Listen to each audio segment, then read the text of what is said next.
sini ada daftar isinya. Yang pertama yaitu pengertian PLC. Yang kedua, sejarah PLC. Yang ketiga, tipe PLC. Yang keempat, modul I/O. Kelima, modul CPU dan yang terakhir adalah software pemrograman. Ini sebenarnya ini tuh isinya tuh mirip ya sama yang saya share setiap hari itu. Jadi saya nge-share itu untuk membuat satu materi keseluruhan tentang pengenalan PLC. Kita masuk yang materi yang pertama yaitu pengertian PLC. Pengertian PLC itu semacam spesial komputer yang dipakai untuk sistem kontrol di industri. Jadi teman-teman, apalagi teman yang masih kuliah mungkin dan teman yang menggeluti bidang kontrol, bidang kendali, mungkin teman-teman sering berhubungan dengan microcontroller. Jadi sebenarnya PLC itu dengan microcontroller memiliki kesamaan, yaitu sama-sama controller, sama-sama dipakai untuk mengontrol suatu sistem atau suatu proses.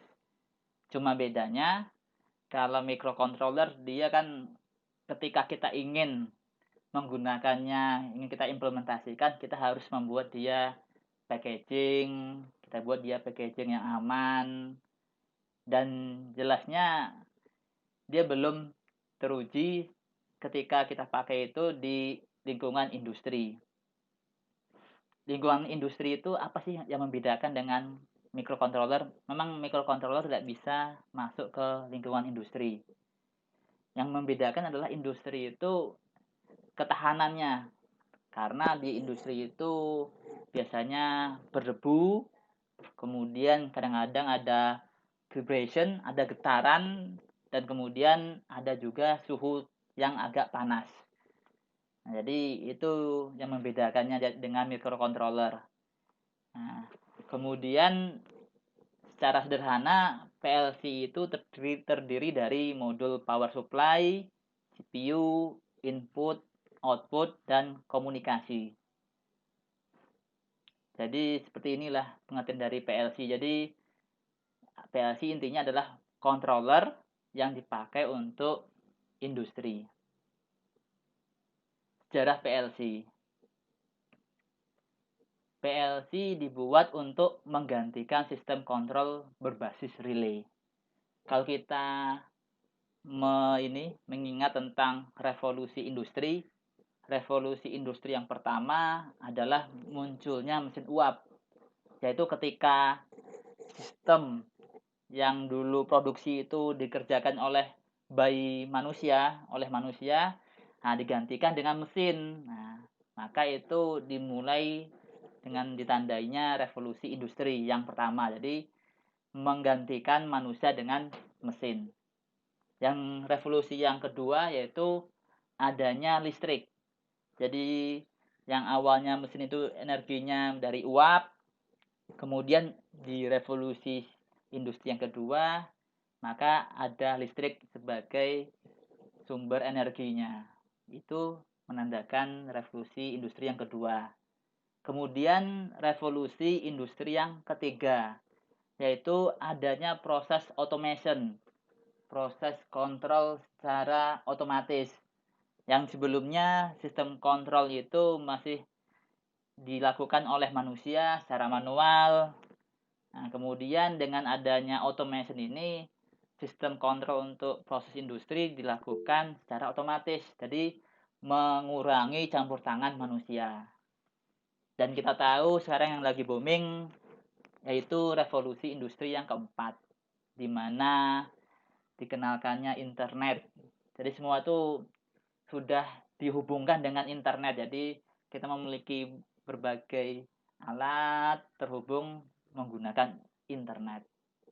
Nah, kita kembali lagi ke sejarah PLC.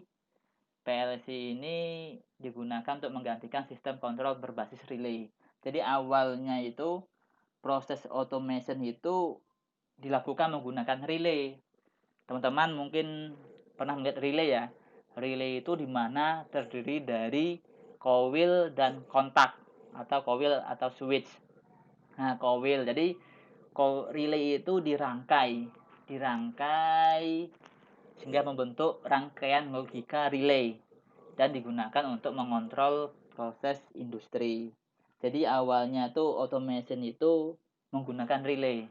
Nah, selanjutnya ini sejarahnya ada permintaan dari GM, General Motor. Jadi General Motor ini industrinya otomatis kan di otomotif ya. Nah, jadi ada permintaan membuat sistem kontrol. Nah, kemudian Dick Morley ini yang disebut sebagai bapaknya PLC. Nah, pada tahun 1969 dia mengeluarkan PLC pertama yaitu model 084. Di mana 084 itu artinya ya adalah project ke 084 dari Bedford Associates. Nah, kemudian Bedford Associates ini mendirikan Mundicon Modular Digital Control. Itu sejarahnya PLC yang umum diketahui.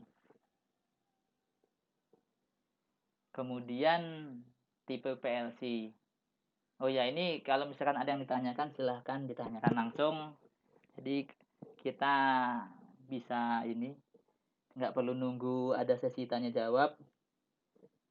Dan ketika karena saya nggak ada moderatornya, saya juga nggak bisa melihat pesan dari teman-teman. Jadi kalau ada yang ditanyakan langsung saja. Nah, kemudian sekarang kita mulai dengan tipe PLC.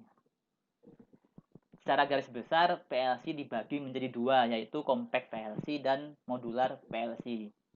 Apakah yang dimaksud dengan compact PLC itu? Yaitu PLC yang sudah terintegrasi dengan modul power supply, CPU, I/O, dan komunikasi. Jadi dia satu PLC ini dia tuh udah ada power supply, CPU, I/O, dan komunikasi. Nah, maka dia disebut compact. Nah, kemudian ada yang sifatnya fixed I/O, yaitu jumlah I/O-nya tidak bisa ditambah lagi, dan ada juga yang bisa ditambah lagi menggunakan expansion I/O. Jadi ketika kita beli PLC, nah, satu PLC itu, satu modul itu udah bisa langsung jalan, langsung kita gunakan tanpa menggunakan modul-modul yang lain. Kemudian ini contohnya dari PLC compact. Schneider mengeluarkan M221. Ini salah satu contohnya M221. Kemudian Siemens mengeluarkan S7 1200 dan Allen Bradley mengeluarkan Micro 800 dan lain-lain. Jadi brand yang lain pun juga mengeluarkan tipe PLC yang compact. Jadi benar satu modul PLC itu dia udah komplit dengan basic fitur. Kemudian tipe yang kedua yaitu modular. Nah, modular ini dia modulnya terpisah-pisah. Jadi misalkan dibagi menjadi power supply sendiri, modul power supply, ada juga modul CPU, modul I/O, dan modul komunikasi. Jadi dia tuh sistemnya tuh terpisah-pisah. Jadi ketika kita ingin menggunakan PLC modular, kita harus membelinya satu set, satu paket. Nah, jangan sampai ada yang kelewatan. Kita beli power supply, jangan sampai kelupaan CPU-nya atau I/O-nya. Jadi kita harus pastikan minimal modul itu ada power supply, ada CPU, I/O, dan modul komunikasi. Kemudian di sini untuk tipe PLC modular ini dia ada yang sifatnya in-rack dan ada yang tidak. In-rack itu maksudnya dia ada rack di mana kita tinggal menaruh modul itu tersebut ke dalam slot di rack itu. Ada juga yang tanpa rack, jadi ketika kita tempelkan masing-masing di samping menggunakan konektor yang berada di sampingnya. Ada dua macam, ada yang menggunakan rack dan tidak. Nah, ini contoh dari tipe PLC modular. Schneider Electric, dia memiliki M580 Siemens dia memiliki S7400, Allen Bradley dia memiliki Control Logic, dan ini hanya diantaranya dari yang lain. Kemudian perbandingannya antara PLC yang sifatnya compact sama modular. Compact dia modulnya terintegrasi, sedangkan modular dia modul yang terpisah-pisah. Nah, itu udah kita bahas tadi. Kemudian compact PLC itu digunakan untuk sistem yang kecil, sedangkan modular PLC sistem menengah sampai besar. Jadi ketika kita membeli compact PLC, jangan harap compact PLC itu bisa kita pakai untuk sistem yang besar, menengah atau besar. Karena dia memang peruntukannya compact PLC itu untuk sistem yang kecil. Misalkan kita untuk mengontrol mesin kompresor atau mesin pompa dan lain-lain. Jadi intinya dia lebih ke sistem yang kecil, lebih cenderung ke mesin. Sedangkan kalau modular PLC dia sistem menengah besar, dia bisa ke lebih tinggi dari mesin, dia bisa ke package, bisa ke sistem keseluruhan. Itu modular PLC. Kemudian dari segi harga, kalau compact PLC dia lebih murah tower cost, sedangkan kalau modular PLC dia lebih mahal. Maka kalau ingin membeli PLC buat latihan, buat di rumah, atau buat di tempat sekolah, tempat kuliah, atau tempat kerja yang murah meriah, pilihannya pasti ke compact PLC karena dia yang paling murah. Kemudian kita lanjut ke modul I/O. Nah, modul I/O adalah bagian dari PLC yang menghubungkan CPU ke field device atau field instrument. Begitu juga sebaliknya, dari field device atau instrumen ke CPU. Kemudian yang dimaksud dari CPU itu adalah otak dari PLC.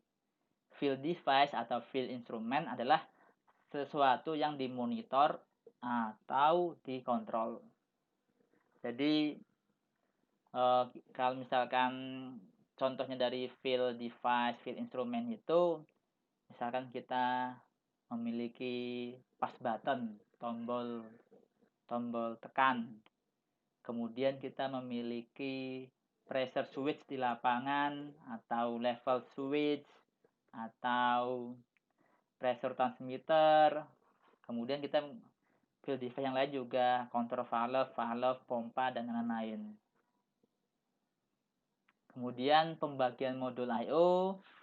Modul I/O dibagi menjadi dua secara garis besar, yaitu digital I/O dan analog I/O.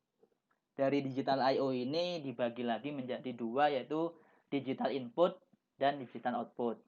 Sedangkan untuk analog I/O dibagi lagi menjadi dua, yaitu analog input dan analog output. Nah, sekarang kita ke modul digital input. Modul digital input dia digunakan untuk memonitor keadaan on atau off atau juga 0 atau 1. Maksudnya gini. Jadi yang terhubung dengan modul digital input itu adalah field instrument atau field device yang sifatnya juga digital. Isinya statusnya open atau close, aktif atau tidak, 0 atau 1. Jadi contohnya seperti yang menggunakan istilah switch, pressure switch. Nah, pasti dia ada status, ada kondisi ketika aktif dan tidak aktif. Kemudian level switch juga aktif dan tidak aktif. Kalau misalkan MCB juga open atau close. Valve ada juga open atau close. Jadi field instrument atau field device yang hanya memiliki dua keadaan nanti akan kita hubungkan dengan modul digital input. Nah, karena dia hanya memonitor dua keadaan. Nah, tadi contohnya sudah kita sebutkan, yaitu ada switch, pass button, limit switch, proximity switch, dan lain-lain. Nah, kemudian secara garis besar pembagian modul digital input berdasarkan tegangan, ada modul digital input yang AC atau DC. Kemudian berdasarkan jumlah channel, Jadi jumlah channel ada 4, 8, 16, atau 32. Jadi jumlah channel itu menandakan banyaknya field device yang bisa dihandle oleh satu modul tersebut. Kalau kita pilih yang isinya 4, berarti dia hanya maksimal bisa terkoneksi dengan 4 field device. Kalau kita pilih 8, berarti maksimal 8 field device dalam satu modul. Begitu juga seterusnya untuk 16 atau 32. Kemudian untuk DC modul, berdasarkan arah arus atau wiringnya nanti dibagi lagi menjadi sink atau source. Kemudian ada juga fitur tambahan berupa diagnostik. Jadi ada sistem diagnostiknya, ketika putus kabelnya akan ketahuan. Isolated, ketika isolated ini dipisah-pisah, diisolasi. Jadi antara channel yang satu dengan channel yang lain itu diisolasi, dipisahkan. Tujuannya ketika yang satu channel ini ada apa-apa, misalnya kena short circuit atau yang lain, tidak mempengaruhi channel yang lain.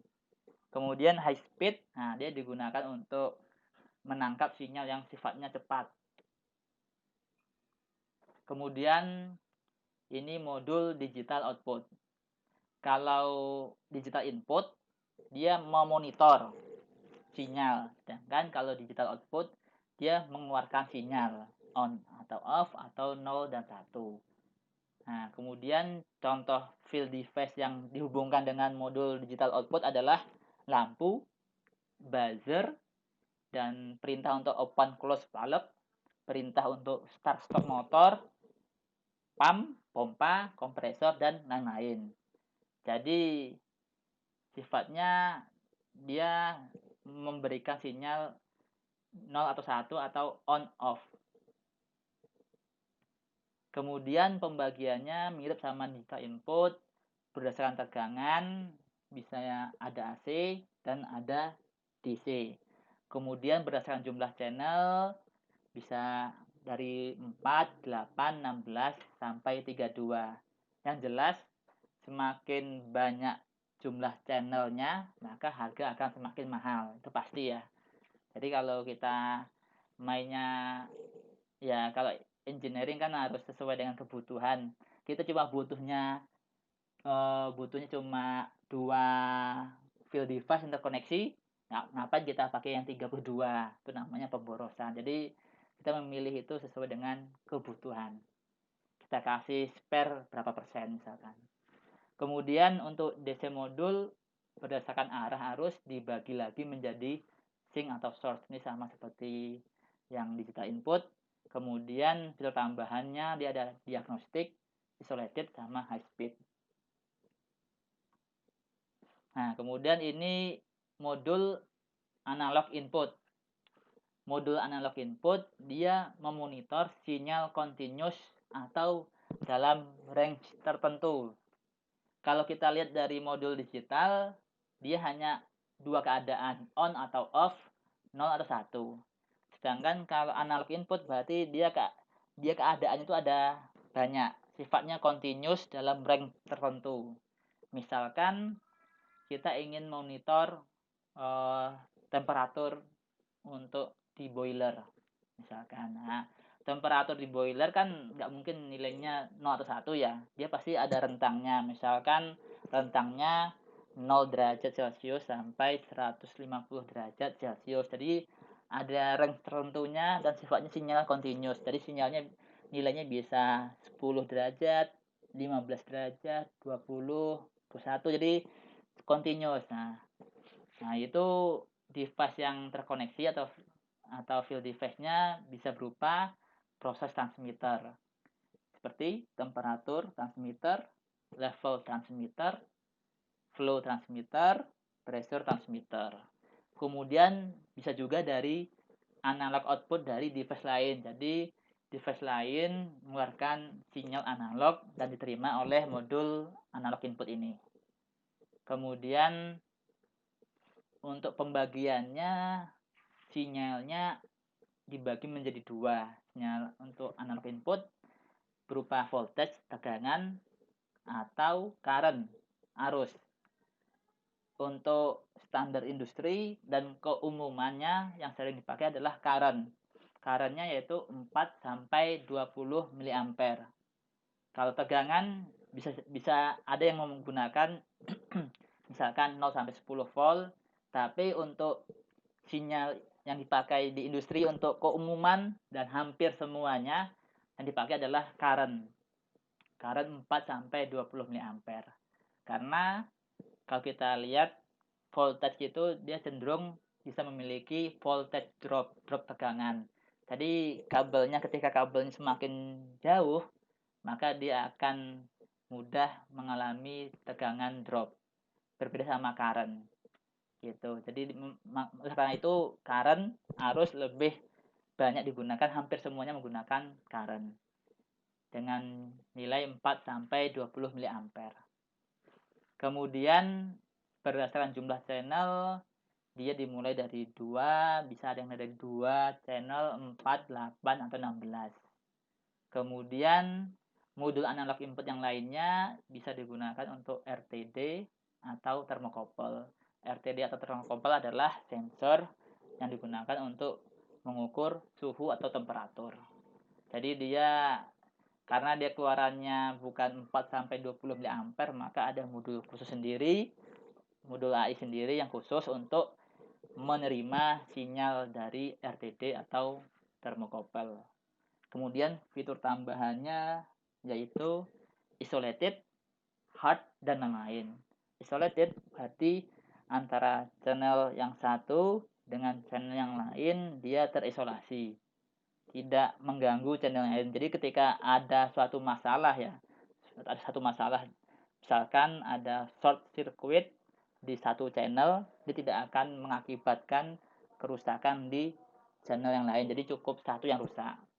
Kemudian hard itu dia biasanya field device yang dilengkapi dengan hard disebut dengan smart instrument. Jadi kalau dengan hard ini memungkinkan tuh satu sinyal itu, satu kabel itu yang masuk ke modul analog input ini dia membawa beberapa data yang lain.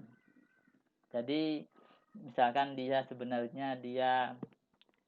pressure transmitter, nah dia otomatis dia kan memberikan sinyal pressure, tekanan. Nah, tapi dengan dilengkapi dengan hard ini memungkinkan ketika dia tidak hanya memberikan sinyal pressure tapi ada sinyal temperatur dan lain-lain. Jadi memungkinkan ada sinyal yang lain yang ikut juga.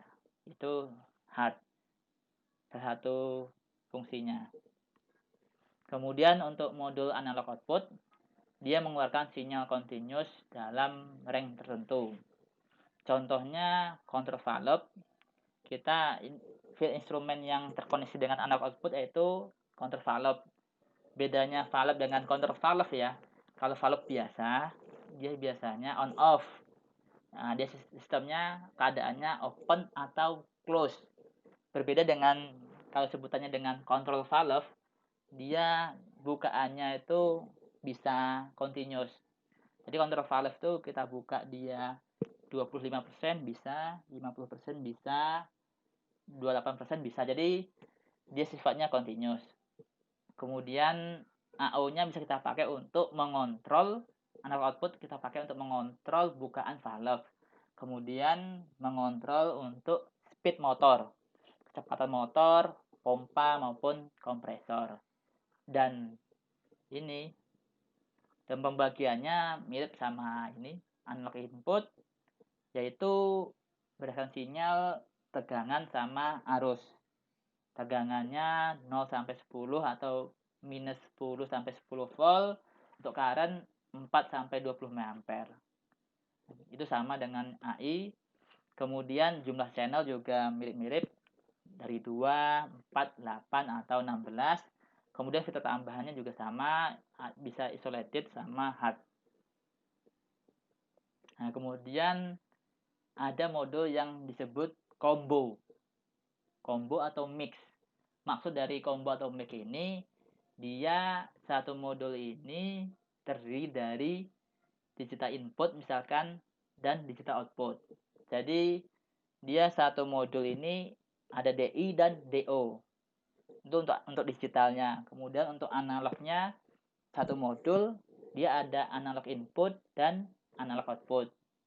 Tujuannya mungkin kalau kita hanya membutuhkan misalnya field instrument yang terkoneksi yang ada cuma sedikit, daripada kita beli dua modul masing-masing DI dan DO, secara ekonomis lebih murah kita membeli modul combo atau mix satu modul saja. Kemudian kita masuk ke modul CPU. Nah, ini modul CPU. Modul CPU ya mirip lah sama di CPU PC Central Processing Unit ya.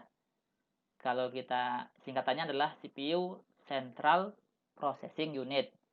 Unit pengolahan sentral utama. Nah, dia juga di PLC ini dia juga sebagai otak dari PLC. Otaknya, kemudian dia tugasnya mengeksekusi program atau logic yang kita buat. Kemudian untuk CPU ini dia adalah komponen PLC yang paling mahal. Jadi dia yang paling mahal harganya, yang paling mahal adalah CPU. Karena otak lebih, karena ya sebagai posisinya adalah otak. Nah, kemudian ada istilah namanya PLC scan cycle. Jadi PLC itu dia looping, prosesnya itu looping, berputar. Pertama dia si CPU itu membaca input dari modul digital input atau analog input. Dia ambil nilainya, dia capture nilainya, kemudian nilai dari input itu dia masukkan ke logic, dieksekusi sehingga menghasilkan output. Nah, output itu baru dia tulis ke modul digital output atau analog output, dan begitu seterusnya. Balik lagi, baca input, kemudian eksekusi logic, kemudian nulis output. Begitu seterusnya karena dia sistemnya cycle, berulang-ulang. Dan ini satu scan cycle itu satu scan cycle itu waktu yang diperlukan tergantung dari jumlah program atau logic yang kita buat. Intinya semakin banyak program atau logic yang kita buat, maka scan cycle-nya akan lebih lama. Dan biasanya saya lihat untuk mengeksekusi untuk yang ini ya, untuk yang program yang sederhana itu bisa di bawah 1 milisecond. Jadi untuk mengeksekusi program itu satu cycle kurang dari 1 milisecond. Cukup kencang. Cukup cepat maksudnya untuk hitungan eksekusi logik. Nah, kemudian ada parameter penting di CPU. Ini ada memori dan port komunikasi. Memori, namanya memori ya, di mana sama dengan komputer ya, dia bertugas untuk menyimpan. Memori untuk menyimpan, kalau di PLC berarti dia menyimpan program atau logic dan data. Kalau program atau logic itu adalah ininya, logic yang kita bikin. Kalau data itu adalah nilai dari variabel yang ada. Misalkan kita menyimpan nilai pressure-nya nilainya sekarang 10. Nah, nilai 10 itu adalah datanya. Misalkan temperatur nilainya 20. Nah, 20 itu adalah data. Dan semakin besar memori, maka akan semakin besar sistem yang bisa dihandle oleh CPU. Nah, itu jelas. Jadi kalau kita ingin membuat sistem yang besar, maka kita pilihlah CPU yang memorinya juga besar. Nah, jangan pilih sistemnya kita besar tapi CPU-nya kecil, nanti akan kehabisan memori, nggak cukup nanti memorinya, itu kan udah ya seperti itulah. Kemudian saat ini ukurannya itu mulai dari ratusan kilobyte sampai puluhan megabyte. Jadi rata-rata PLC yang kecil-kecil yang biasanya yang saya omongin tadi, saya sebutkan PLC compact, yang murah meriah itu biasanya dia ukuran memorinya tuh ratusan kilobyte. Nah, untuk PLC yang tingkat tinggi yang sifatnya modular tadi itu bisa sampai puluhan megabyte. Ada yang 32 megabyte, ada yang 64. Jadi itu tergantung dari yang dikeluarkan oleh vendor masing-masing, brand masing-masing. Kemudian ada port komunikasi. Jadi di CPU itu ada port komunikasinya. Tujuannya buat apa? Tujuannya yaitu untuk komunikasi dengan device lain. Contohnya untuk melakukan download, upload, online, dan lain-lain. Dan minimal ada satu port komunikasi di CPU. Karena kenapa? Kalau nggak ada port komunikasinya, bagaimana kita bisa mendownload program atau mengupload program? Nah, makanya pasti minimal ada satu port. Nah, dan port komunikasi itu bisa berupa port serial, port USB, maupun port Ethernet. Untuk PLC yang zaman dahulu, zaman jadul, itu dulu seringnya menggunakan port serial. Saat ini port serialnya jarang yang dimunculkan, jarang yang dikeluarkan. Biasanya udah berganti dengan port USB atau udah ada port Ethernet-nya. Kemudian status dari CPU. CPU itu dia memiliki status. Kayak komputer kita juga ada statusnya, komputernya lagi nyala atau mati. Nah, CPU juga ada statusnya, tapi di luar mati atau nyalanya ya. Jadi status CPU ketika dia nyala ada stop dan run. Stop itu berarti logic atau program di CPU tidak dieksekusi. Maksudnya tidak dieksekusi ya tidak diapain, tidak dijalankan. Sedangkan run berarti logic atau program di CPU dieksekusi. Efeknya apa? Efeknya kalau kita punya mesin yang menggunakan PLC, ketika status CPU-nya stop, maka mesin itu akan mati atau shutdown. Nggak bisa kita gunakan. Agar bisa kita gunakan ya status CPU-nya harus kita run. Baru mesin itu bisa beroperasi normal. Nah, kemudian istilah di CPU. Tadi sempat kita menyinggung download, upload, dan online. Download yaitu transfer program dari PC ke PLC. Jadi perlu diingat ya, jangan sampai kebalik ya. Maksudnya kalau download itu dari PC ke PLC, berarti dari komputer kita ke PLC itu namanya download. Nah, itu jangan sampai kebalik. Ini udah paten, ini udah dipakai di berbagai brand apapun. Jadi kalau upload, kita mengambil program dari PLC ke PC. Jadi kalau download, kita ngirim program kita ke PLC. Kalau upload, program di PLC kita ambil, kita taruh ke komputer kita. Itu namanya upload. Dan kalau online, misalkan program di PLC kita monitor di PC. Misalkan nilainya variabelnya berapa. Sekarang status kondisi motornya on atau off atau stop atau running bisa kita monitor menggunakan PC. Itu istilahnya yaitu online. Jadi jangan sampai kebalikan, jangan sampai ini mispersepsi antara download, upload, dan online ini sudah istilah yang sering dipakai di PLC. Kemudian software pemrograman. Jadi untuk membuat suatu program atau logic di PLC kita butuh software. Jadi setiap vendor PLC, setiap brand PLC dia memiliki software masing-masing. Dan setiap itu memiliki karakteristik khusus masing-masing. Kemudian umumnya software pemrograman itu sudah ada drivernya. Drivernya buat apa? Untuk berkomunikasi dengan PLC. Yaitu buat download, buat upload, dan online. Jadi umumnya sudah termasuk driver. Walaupun ada brand lain, dia pisahkan antara software untuk bikin programnya atau logiknya dan software untuk driver. tapi umumnya sudah termasuk driver.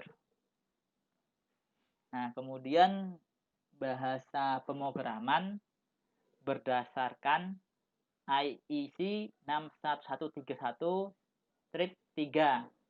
Ini bisa dicari di internet apa aja isinya. Ini bahwa dia menyebutkan ada 5 bahasa pemrograman yang dapat dipakai untuk membuat program PLC.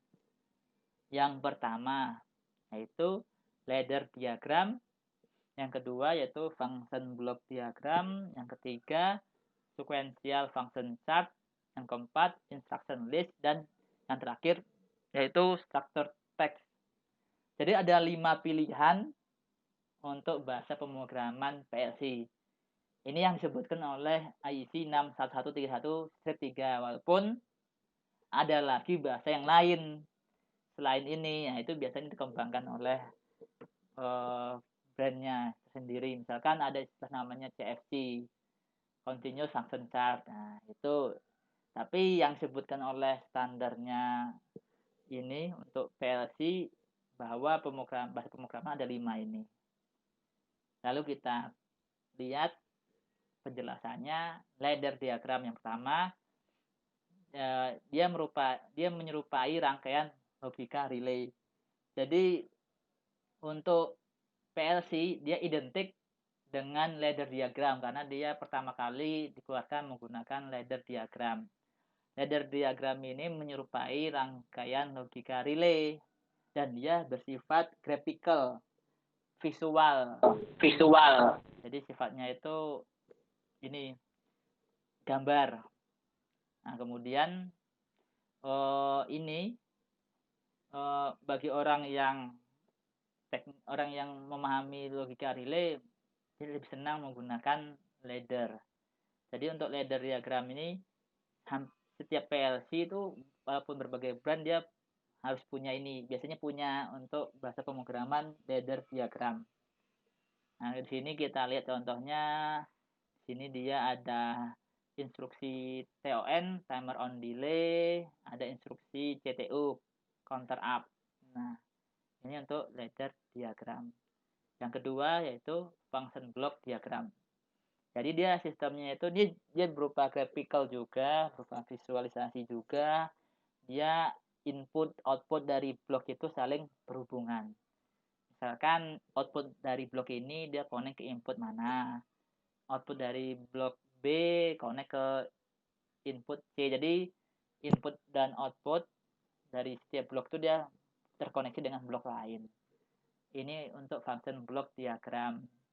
Jadi ini kalau mungkin ini lebih kadang orang lebih menganggap ini lebih mudah untuk dilihat karena secara tampilan dia bisa menyeluruh kelihatan. Kemudian yang ketiga yaitu sequential function chart. Nah, kalau ini dia menyerupai flowchart, dia juga berbentuk graphical visualisasi.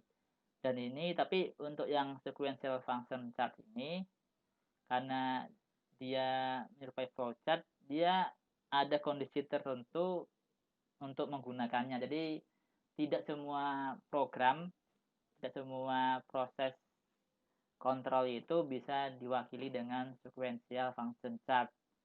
Tapi kalau untuk ladder sama function block hampir semuanya bisa. Tapi kalau function chart ini dia lebih cenderung untuk aplikasi yang sifatnya sekuensial, sifatnya berurutan. Jadi ketika kondisi ini sudah tercapai, maka kondisi yang kedua yang akan dieksekusi. Kondisi kedua ini juga menunggu tercapai kondisinya, nanti dia akan lanjutkan ke kondisi ketiga. Dia sistemnya kayak flowchart, mirip dengan flowchart. Ada stepnya sama transisinya. Ini untuk sequential function chart. Kemudian ini untuk structure text. Structure text ini mirip dengan bahasa pemrograman tingkat tinggi. Bisa mirip dengan Pascal atau Basic atau yang lain. Dia sifatnya bukan graphical. Dia sifatnya ini teks dia. Jadi kita menuliskan sintak if enable sama dengan 1 then. Jadi yang sering kita gunakan ketika bahasa pemrograman tingkat tinggi itu misalkan if then else. Nah, itu bisa kita implementasikan di PLC menggunakan bahasa pemrograman structure text.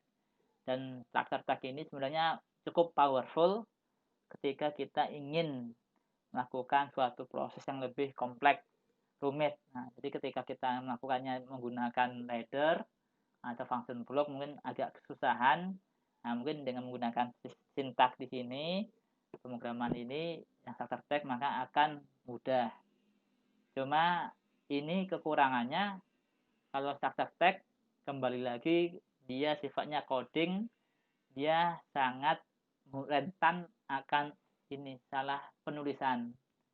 Misalkan titik komanya kelupaan atau titiknya atau titik duanya atau yang lain. Jadi karena kita sifatnya tulisan ya teks ya, maka lebih rentan error daripada kita menggunakan ladder sama function block. Karena ladder dan function block kan graphical, berupa grafik. Nah, kemungkinan error itu lebih kecil. Kalau sini kan kalau teks kita lupa titik koma atau titik koma mah kita pakai titik 2 kan rentan ya. Nah, itu ada sisi kekurangannya, tapi dia tetap powerful untuk aplikasi yang cukup kompleks. Ini yang terakhir yaitu instruction list. Instruction list itu dia menyerupai bahasa assembly. Jadi kalau dulu kita belajar microcontroller, kita dulu sebelum ke yang bahasa pemrograman tingkat tinggi ada bahasa assembly. Bahasa ini mirip dengan instruction list yang di PLC ini, bahasa assembly yang di sana. Dia keunggulannya bahasa assembly ini dia lebih cepat untuk processingnya, dan lebih kecil memori yang dipakai. Dia lebih efisien lah secara kecepatan maupun secara memori. Cuma untuk memprogram dia lebih susah karena dia di bawahnya bahasa pemrograman tingkat tinggi kan. Maka untuk kita membuat program yang sederhana mungkin bahkan program yang sederhana pun kita agak lebih susah dibandingin bahasa pemrograman yang lain.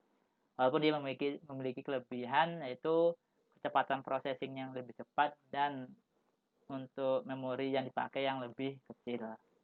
Itu untuk instruction list. Nah, jadi mau pakai yang mana? Teman-teman mau pakai yang mana? Ada yang ladder, function block, sequential function chart, structure text, sama instruction list. Mau pakai yang mana? Itu kembali lagi ke programmer masing-masing. Biasanya programmer dia mungkin lebih cenderung lebih mudah menggunakan ladder, ya berarti dia pakainya ladder. Kalau dia lebih mudah menggunakan function chart, function block, berarti dia pilihnya function block. Dan ada dua ini sih penyebab berdasarkan kebiasaan dia dan kebutuhan. Nah, kalau sifatnya sequential butuhnya pakainya SFC, sequential function chart. Jadi ada dua penyebab kita milih mana yang kita pakai, yaitu kebiasaan kita lebih sering pakai apa atau lebih mudah pakai yang mana, sama kebutuhan. Kemudian ada istilahnya task. Task itu berisi kumpulan program atau logik atau rutin. Nah, di sini terbagi menjadi 3, yaitu continuous task, periodic task, sama event task. Apa sih perbedaannya? Perbedaannya adalah continuous task. Continuous task ini dia dieksekusi secara terus-menerus atau continuous. Jadi logik atau program yang berada di dalam continuous task maka dia akan dieksekusi secara terus-menerus. Misalkan dieksekusi dari baris atas sampai baris bawah sudah selesai, diulangi lagi ke baris pertama sampai baris yang paling bawah dan terus-menerus. Itu namanya continuous task. Dan dia Biasanya main task itu task yang utama berupa continuous task. Dan perlu diperhatikan bahwa continuous task ini hanya berjumlah satu. Hanya berjumlah satu, tidak bisa double dan tidak bisa triple. Cuma ada satu di dalam pemrograman kita. Karena dia sifatnya continuous. Kemudian kita lanjut yang kedua yaitu periodic task. Nah, kalau yang tadi continuous dia dieksekusi secara terus-menerus. Kalau periodic task dia program atau logic yang berada di periodic task dia akan dieksekusi secara periodik. Maksudnya untuk jangka waktu tertentu. Setiap jangka waktu tertentu misalkan setiap 100 milisecond, 500 milisecond, 1 second maupun seterusnya. Jadi kalau kita ingin mengeksekusi logic atau programnya berkala, maka kita pilih yang prioritas. Nanti apakah ada yang bertanya misalnya, wah kenapa kita tidak menggunakan continuous task saja ya? Karena ada beberapa logic atau program tuh yang cukup membutuhkan periodic task. Jadi dia tidak perlu dieksekusi terlalu cepat. Jadi cukup misalkan dieksekusi 1 detik itu dia cukup sangat cukup maksudnya. Misalkan untuk mengontrol suhu karena suhu itu kan perubahannya kan secara perlahan. Jadi kalau kita menggunakan program untuk mengontrol suhu kita cukup menggunakan periodic task. Dan ketika kita membagi itu ada yang periodic task dan ada yang continuous task, otomatis beban dari CPU cenderung lebih ringan daripada semuanya kita ini. Nah, semua kita pakai continuous task, jadi dia lebih ringan untuk load-nya. Kemudian yang ketiga yaitu event task. Event task ini program yang atau logic yang berada di event task, dia dieksekusi ketika ada trigger. Misalkan ketika ada inputan dari digital input, misalkan proximity sensor. Misalnya ada digital input, dia dikoneksikan dengan proximity sensor. Ketika proximity sensor ini mendeteksi ada barang yang menutupinya, maka logiknya akan dieksekusi. Itu menggunakan event task. Jadi intinya dia dieksekusi ketika ada trigger. Nggak jelas kapan dieksekusi, yang penting ada triggernya. Nggak ada trigger ya nggak dieksekusi. Baru dieksekusi ketika ada trigger. Itu untuk event task. Kemudian ini adalah basic instruction set. Nah, ini masih saya sebutkan untuk penjelasan detailnya mungkin bisa kita sambung di sesi yang lain. Jadi di sini basic instruction set itu adalah kumpulan instruksi yang sifatnya basic, yang dasar, yang biasanya sering dipakai. Yang pertama yaitu bit instruction. Nanti bit instruction ini kita akan belajar tentang kontak, normally open, normally close, sama coil. Nanti ada coil itu ada yang coil biasa, ada coil yang unlatching, ada coil latching. Kemudian ada timer. Timer itu kita gunakan untuk membuat delay atau jeda waktu. Misalkan kita ingin menghidupkan suatu pompa atau motor, kita inginnya hidupnya setelah 5 detik kita tekan tombol startnya. Nah, maka kita membutuhkan instruction timer untuk membuat delay-nya atau jeda waktunya. Itu adalah timer. Kemudian untuk counter, dia instruksi dipakai untuk menghitung untuk menghitung triggernya. Misalkan paling gampang misalkan di suatu pabrik aqua, nah, ada proximity sensor yang menghitung jumlah aqua yang lewat. Nah, jadi misalkan ketika aqua yang sudah lewat ada 10 botol, maka conveyornya berhenti. Nah, itu bisa menggunakan counter. Jadi ketika ada aqua yang lewat, botol aqua yang lewat, nah maka counternya akan bertambah 1, kemudian ada yang lewat lagi menjadi 2, 3, dan seterusnya. Nanti ketika mencapai 10, maka counter itu akan menyuruh untuk konveyernya berhenti. Itu adalah fungsi dari counter. Kemudian ada instruksi compare. Compare ini adalah instruksi yang digunakan untuk membandingkan suatu nilai dengan pembanding. Misalkan ini paling gampang, pemisalannya adalah untuk mengenerate, untuk menghasilkan alarm. Misalkan kita mempunyai pressure transmitter yang digunakan untuk mengukur tekanan. Nah, di situ ada alarm yang ingin kita hasilkan, ada alarm high sama high. Nah, misalkan alarm high itu di set point-nya di 120 psi. Sedangkan alarm high ada di 150 psi misalkan. Nah, untuk menghasilkan alarm itu kita akan menggunakan instruksi compare. Jadi ketika nilai pressure yang terbaca melebihi nilai 120, maka akan menghasilkan alarm high. Kemudian ketika nilai pressure itu yang terbaca melebihi nilai 150, maka akan menghasilkan alarm high. Itu menggunakan instruksi compare. Jadi instruksi compare itu ada lebih besar, ada lebih besar dari, ada kurang dari, ada kurang dari sama dengan. Maksudnya dari lebih besar, ada lebih besar sama dengan, ada kurang dari sama dengan, ada sama dengan, ada rentang tertentu, dan lain-lain. Itu compare. Kemudian move digunakan instruksi untuk memindahkan nilai dari satu variabel ke variabel lainnya, atau untuk mengcopy nilai aja sih. Misalnya kita ingin mengcopy nilai dari variabel 1 ke variabel 2, kita bisa menggunakan move. Kemudian yang terakhir, kita menggunakan instruksi matematik. Jadi ketika kita ingin melakukan kalkulasi matematis, kita bisa menggunakan instruksi matematis atau math ini. Misalkan penambahan, pengurangan, perkalian, pembagian, atau dikemas dalam bentuk satu rumus.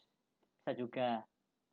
Seringnya ini digunakan untuk apa? Seringnya ini digunakan untuk proses scaling. Jadi proses scaling itu dia melibatkan proses matematis. Karena apa? Misalkan gini, kita punya pressure transmitter. Pressure transmitter itu dia mengeluarkan sinyal 4 sampai 20 mA. Nah, dari PLC kita, dari modul digit analog input kita, 4 sampai 20 mA itu dirubah menjadi nilai digital 0 sampai 10.000.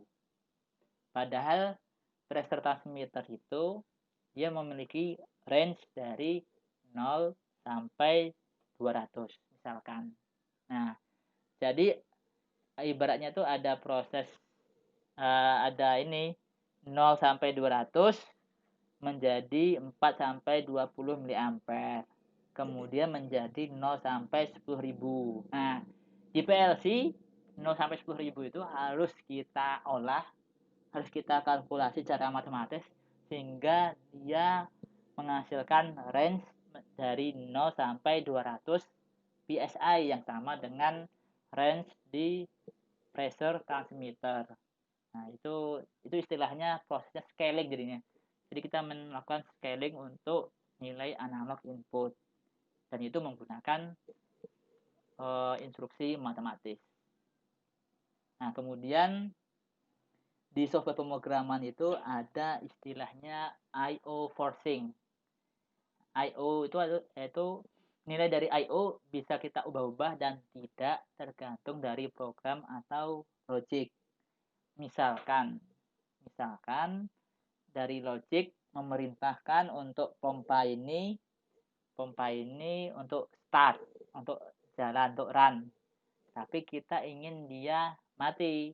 Padahal dari logik dia udah menyuruhnya untuk start. Nah, kita ingin dia stop. Nah, kita bisa menggunakan fasilitas IO forcing. Jadi kita force dia, kita paksa dia untuk menjadi stop walaupun programnya memerintahkan dia untuk start. Nah, dan ini biasanya digunakan untuk testing atau troubleshooting dan perlu diingat bahwa IO forcing itu bukan digunakan untuk normal condition, bukan digunakan untuk situasi yang normal. Jadi digunakan adalah suatu situasi yang tidak normal, yaitu untuk testing atau troubleshooting.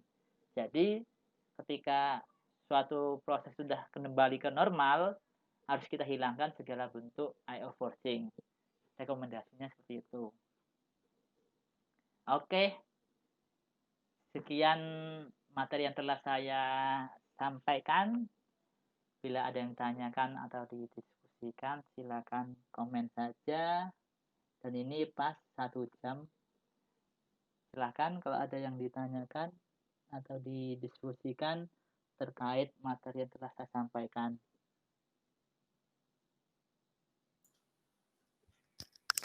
Permisi Mas, izin bertanya Mas. Oke, silakan. Ya, perkenalkan saya Wisnu Mas. Ya. Ingin tanya ini Mas tentang bahasa program. Mm-hmm. Itu kan ada macam-macam ya Mas, ada 5 tadi yang disebutkan, structure text, ladder diagram dan lain sebagainya. Iya, betul. Dan standarnya IEC 61131 benar nggak Mas? Iya, itu yang disebutkan oleh IEC. Pengen tahu Mas, kalau misalkan di industri itu bahasa pemrograman yang digunakan sama standarnya itu biasanya yang mana ya Mas ya? Kalau apakah makasih ya. Ya. Sama boleh minta penjelasan tentang IEC 61499 nggak Mas? Tadi kayaknya Mas nggak nyebutin sih, tapi pengen tahu aja, barangkali Mas tahu. Katanya itu kan saya pernah baca di suatu artikel, katanya IEC 61499 itu dirancang sebagai arsitektur referensi gitu ya Mas ya? Arsitektur referensi ya. Oh, saya itu belum tahu malah. Oh gitu ya Mas ya. Berarti saya jawab dulu yang pertama aja ya. Oke, siap Mas. Jadi untuk bahasa yang dipakai kan kita tadi kan kembali lagi bahasa itu ada ini ya. Ada 5 ya sesuai IEC 6131 3. Nah, ada ladder diagram, ada function block, sequential, instruction list sama structure text. Itu kalau dipakai standar di industri, kelima-limanya dipakai. Itu merupakan standar industri karena udah diatur dari IEC ini. Tapi kalau yang sering ditemukan, yang sering digunakan, itu biasanya di antara 2 ini. Yang paling banyak tetap ladder karena dia adalah bahasa pertama kalinya dari PLC. Dan perlu diketahui bahwa ini kelima bahasa ini belum tentu PLC itu memilikinya. Belum tentu setiap PLC itu memiliki kelima bahasa ini. Bisa jadi PLC itu yang satu PLC A dia cuma memiliki ladder sama function block, atau dia cuma punya ladder sama sequential function chart. Jadi ini tidak semua PLC memiliki komplit yang 5. Biasanya kalau dia memiliki komplit 5 ini, biasanya PLC-nya PLC tingkat tinggi, PLC yang mahal. Tapi kalau PLC yang murah meriah, yang biasanya PLC yang compact, biasanya sih, nah itu ada yang cuma punya ladder sama function block. Nah, jadi nggak semuanya. Nah, tapi untuk yang sering dipakai di industri, cara overall ya, secara keseluruhan itu tetap ladder diagram.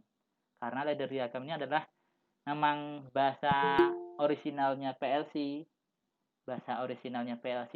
Jadi dia memang paling banyak dipakai karena dan setiap PLC pasti ada ladder diagram. Berbeda sama yang lain. Nah, kemudian yang setelah ladder diagram paling function block diagram. Function block diagram memang untuk lebih mudah dilihat karena dia lebih ke function block diagram, dan beberapa orang lebih suka menggunakan function block diagram Kalau sequential function chart sama instruction list sama structure text itu biasanya disesuaikan dengan kebutuhan. Jadi belum tentu orang butuh, dan dari segi pemrogramannya dia memang lebih lebih nggak semudah yang dua ladder sama function block diagram. Jadi begitu. Halo, Mas Wisnu? Ya, Mas. Ya, Oke, gitu. siap. Ada yang ditanyakan lagi? Yang IEC 61499 belum ya, Mas ya? Oh, enggak, belum tahu saya, belum apa, mungkin nanti bisa dijapri lah itu apa. Oke deh. Ya, terima kasih banyak, Mas. Iya, silahkan. Ada yang ditanyakan lagi. Jadi ini basic dari benar-benar basic sih. Jadi dan ini sifatnya teori secara general. Ini ada yang ditanyakan lagi?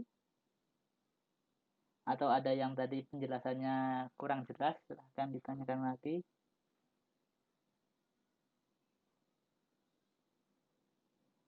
Kayaknya mungkin ini ya udah terlalu gampang ya materinya ya, jadi udah jelas semuanya ya. Oke, kalau ada yang tanyakan lagi, kalau tidak ada yang ditanyakan, mungkin bisa kita tutup untuk sesi hari ini, dan lain kali bisa kita sambung lagi untuk materi yang berbeda atau materi yang lebih lengkap lagi. Gimana? Ada yang ditanyakan nggak nih? Nggak ada ya? Mas, mau tanya lagi, Mas? Oh iya. Kalau standarnya juga, kalau di industri itu pakai IEC 61131 juga, Mas? Atau mungkin ada beberapa industri yang pakai standar yang lain gitu? Oh, ini kalau standarnya memang sih, kalau ini kan IEC itu kan ini ya standar dari internasional ya. Nah, kemudian ya isinya memang bahasa pemrograman itu intinya ada 5 ini sih. Dan kembali lagi setiap PLC itu belum tentu ada 5 ini. Nah, cuma tadi saya sebutkan, saya serempet dikit tadi, ada nama bahasa pemrograman lain di luar ini namanya CFC. Nah, itu biasanya ada vendor yang mengeluarkan bahasa pemrograman lain. Tapi itu sifatnya tuh jarang ya, jarang. Yang sering dipakai di antara 5 ini. Dan di antara 5 ini pun nggak semuanya dipakai juga. Biasanya yang paling sering dipakai yaitu ladder sama function block diagram. Dan yang lainnya itu, yang ketiga itu adalah sesuai kebutuhan. Begitu, Mas. Cukup jelas atau ada yang kurang jelas? Cukup, Mas. Makasih, Mas. Iya, sama-sama. Ya. Jadi untuk menggunakan bahasa pemrograman lebih ini sih, lebih disesuaikan dengan kebiasaan. Biasanya sih ladder sama function block sih, di antara itu yang paling sering dipakai. Ladder sama function block. Yang lainnya sih berdasarkan kebutuhan. Oke, ada yang tanyakan lagi sebelum kita tutup sesi hari ini? Nggak ada ya? Ya mungkin karena ini teorinya cukup cukup ini simple dan cukup basic. Jadi saya akan mengakhiri sesi ini. Saya sebelumnya mengucapkan terima kasih kepada teman-teman yang telah meluangkan waktunya untuk menyimak celotehan saya. Jadi saya celoteh disimak, udah diberi waktu untuk menyimak celotehan saya, dan saya harap apa yang sedikit yang saya sampaikan ini tuh bisa bermanfaat bagi teman-teman. Jadi ya sedikit materi ini bisa bermanfaat, bisa menambah pengetahuan, menambah wawasan, dan saya harap nanti bisa kita sambung lagi di sesi berikutnya dengan materi yang berbeda, materi yang lain atau yang lebih lengkap. Ya, begitu. Kalau tidak ada pertanyaan lain, maka saya tutup sesi hari ini. Permisi, Mas. Ya, terima kasih. Saya mau Ya. Oh, ada yang nanya. Ya. Gimana, Mas?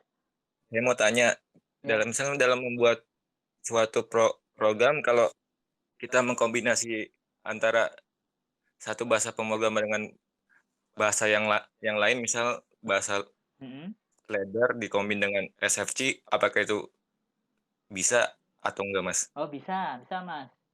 Jadi dikombinasikan ya. Jadi kita bikin program tuh ada yang menggunakan ladder, ada yang SFC. Bisa karena itu yang SFC dia memiliki keunggulan untuk membuat suatu program logik yang sifatnya sekuensial berurutan. Nah, jadi bisa kita kombinasikan. Mau kita pakai misalkan kelima bahasa ini ada di satu PLC, kita pakai kelima-limanya pun bisa juga, Mas. Jadi nggak masalah. Seperti itu. Baik, Mas. Terima kasih ya. Sama-sama. Oke, ada yang ditanyakan lagi? Kalau tidak ada, saya akhiri ini sesi hari ini. Saya ucapkan banyak terima kasih telah mendengar celotehan saya. Semoga bermanfaat dan semoga kita bisa bertemu lagi di sesi yang berikutnya. Terima kasih. Assalamualaikum warahmatullahi wabarakatuh.